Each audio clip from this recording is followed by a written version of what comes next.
కొడుక్కి చెప్పబోయా చంద్రబాబు నాయుడు గారు. కృష్ణా జిల్లా పామరులో ఎమ్మెల్యే వర్లకుమార్ రాజా పర్యటించారు. ఈ సందర్భంగా వీరాంజనేయ కాలనీ వాసుల సమస్యలను అడిగి తెలుసుకున్నారు. రోడ్లు, డ్రైనేజీ, శానిటేషన్ సమస్యలు ఉన్నాయని ఎమ్మెల్యే దృష్టికి స్థానికులు తీసుకొచ్చారు. 5 ఏళ్లుగా చాలా సుదీర్ఘమైన సమస్యలతో కాలనీ వాసులు ఇబ్బంది పడుతున్నారని, తాము అధికారంలోకి వచ్చిన కొద్ది నెలల్లోనే 20 లక్షలతో సీసీ రోడ్లు నిర్మించామని ఎమ్మెల్యే చెప్పారు. ఇక రాబోయే పల్లె ప్రగతి 2.0లో మరిన్ని రోడ్లు నిర్మిస్తామని వెల్లడించారు. వీరాంజనేయ కాలనీలో ఉన్నాం. ఈరోజు ఉదయం నుంచి ఇక్కడ పర్యటిస్తుంటే చాలా సమస్యలు 5 ఏళ్ళుగా అంతకంటే సుదీర్ఘంగా చాలా కాలం నుంచి ఇక్కడ సమస్యలు ఉన్నాయి. మొత్తం కూడా పాములు, అదేవిధంగా దోమలు, అదేవిధంగా రోడ్డు అనేది నోచుకొని ఈ వీరాంజనేయ కాలనీలో అధికారం వచ్చిన కొద్ది నెలల్లోనే 20 లక్షలతో మొట్టమొదటి రోడ్డు అందించడం జరిగింది. దాంట్లో భాగంగానే ఈరోజు కూడా వచ్చి రాబోయే పల్లె పండుగ 2.0లో ఖచ్చితంగా ఇంకొక మేజర్ పెద్ద రోడ్డు, అదేవిధంగా వీటిని కనెక్ట్ చేసే ఊర్లో చిన్న రోడ్లు ఒక 3 కానీ 4 రోడ్లు కానీ పెట్టడానికి ఎస్టిమేషన్స్ ఇవ్వమని ఏఈ అధికారులు అందరూ కూడా తెలియజేయడం జరిగింది.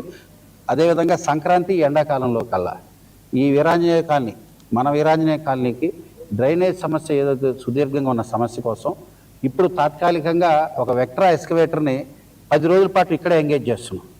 దాదాపుగా 4 లక్షల మంది జనాభా ఒక సబ్ డివిజన్ మొత్తాన్ని చూసుకునే ఒకే ఒక్క వెక్ట్రా స్మాల్ ఎక్స్కవేటర్ ఎమర్జెన్సీకి వాడేది మన వీరాంజనేయ కాలనీనే డిప్లాయ్ చేస్తాం. 10 రోజుల పాటు ఇక్కడే శానిటేషన్ అధికారి కూడా ఇక్కడే ఉంటాడు. దీంతోపాటు ఎవ్రీ 2 డేస్కి కూడా ఈ వేస్ట్ కలెక్ట్ చేసే, గార్బేజ్ కలెక్ట్ చేసే వెహికల్ ఎవ్రీ 2 డేస్కి ఇక్కడ వచ్చేటట్టుగా, గతంలో ఎప్పుడో 10 రోజులు 15 రోజులకి ఎవరు రాకుండా కూడా ఇది తీసుకెళ్లి చెత్తగుట్టలు పడేసేవాళ్ళు. అట్లా కాకుండా చెత్త కలెక్ట్ చేయడానికి ఒక వెహికల్ని డెడికేటెడ్గా ఎవ్రీ 2 డేస్కి వచ్చే విధంగా కూడా మేము ఆదేశాలు ఇచ్చాం. ఇవన్నిటితో పాటు హౌసింగ్ సమస్యలు ఉన్నాయి. ఇక్కడ ఒక ఇల్లు ఒకరు కట్టుకుంటే మొత్తం ఇంకంతా జంగిల్ అంతా వచ్చేసి పాములు ఎక్కువ ఉన్నాయి. పామర టౌన్లోని వీరాంజనేయ కాలనీలో ఉన్నాం. ఈరోజు ఉదయం నుంచి ఇక్కడ పర్యటిస్తుంటే చాలా సమస్యలు 5 ఏళ్ళుగా అంతకంటే సుదీర్ఘంగా చాలా కాలం నుంచి ఇక్కడ సమస్యలు ఉన్నాయి. మొత్తం కూడా పాములు, అదేవిధంగా దోమలు, అదేవిధంగా రోడ్డు అనేది నోచుకొని ఈ వీరాంజనేయ కాలనీలో అధికారం వచ్చిన కొద్ది నెలల్లోనే 20 లక్షలతో మొట్టమొదటి రోడ్డు అందించడం జరిగింది. దాంట్లో భాగంగానే ఈరోజు కూడా వచ్చి రాబోయే పల్లె పండుగ 2.0లో ఖచ్చితంగా ఇంకొక మేజర్ పెద్ద రోడ్డు, అదేవిధంగా వీటిని కనెక్ట్ చేసే ఊర్లో చిన్న రోడ్లు ఒక 3 కానీ 4 రోడ్లు కానీ పెట్టడానికి. ఉమ్మడి నెల్లూరు జిల్లా వెంకటగిరి ఎక్సైజ్ శాఖ ఆఫీస్ ముందు మద్యం